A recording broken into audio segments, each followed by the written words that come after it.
Welcome to the Wellness Lab Digest, where we help you to absorb powerful, life-changing insights from top wellness experts with our daily bite-sized wellness podcast summaries. Each episode is packed with distilled, powerful takeaways to boost your health and well-being.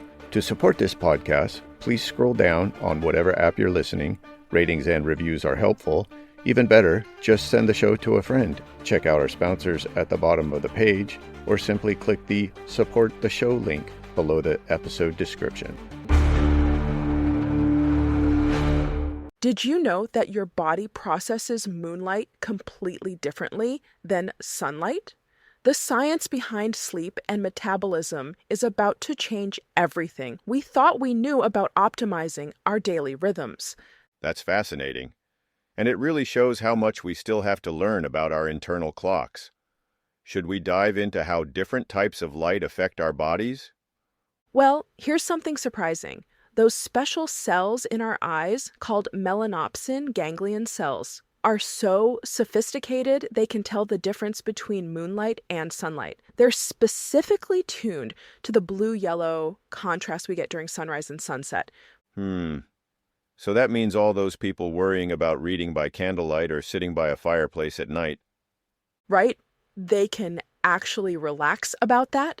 The research shows that moonlight, candlelight, and even fireplace light don't reset our circadian clocks at night. But here's where it gets really interesting. Oh, do tell. I have a feeling there's more to this story.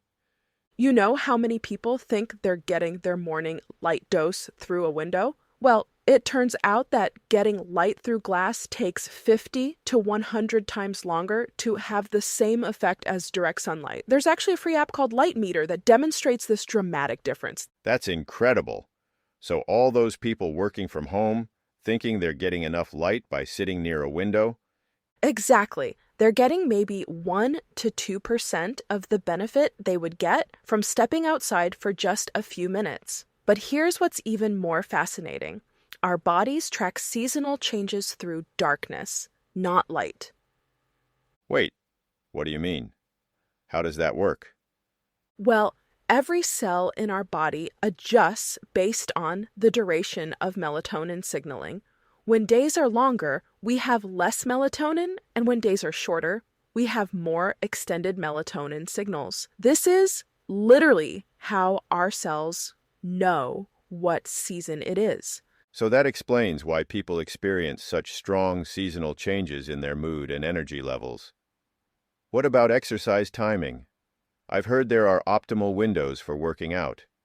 Oh, this is where the science gets really practical.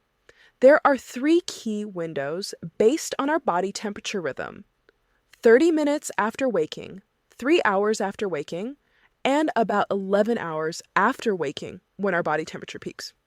You know, that makes so much sense with what we know about athletic performance varying throughout the day. And here's something even cooler. If you exercise consistently in the morning, your body develops what scientists call an anticipatory circuit. Your brain actually starts waking you up naturally before your alarm. Thanks to neuroplasticity. That's amazing how adaptable our bodies are. What about temperature regulation?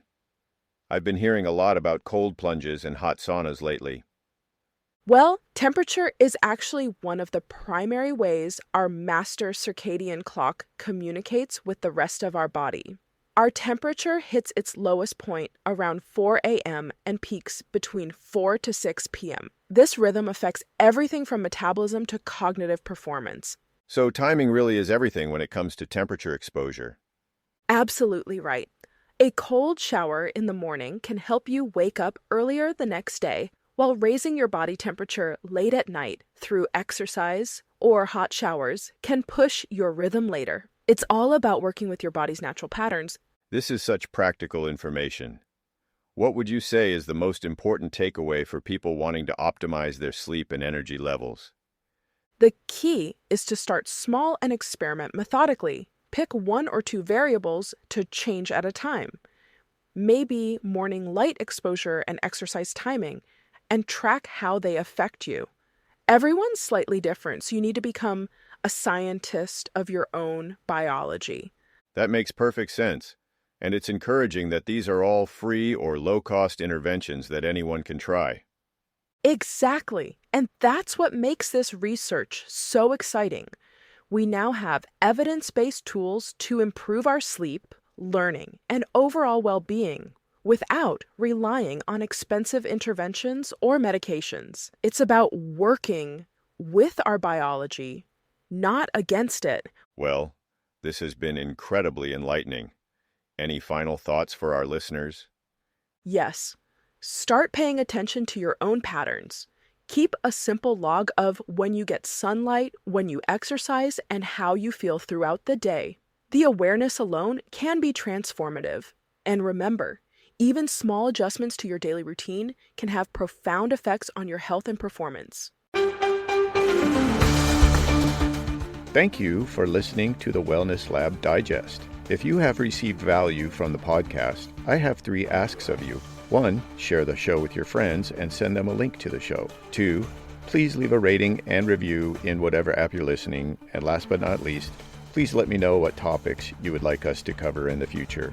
You can contact me by sending me a message using the Send Us a Text link below the episode description.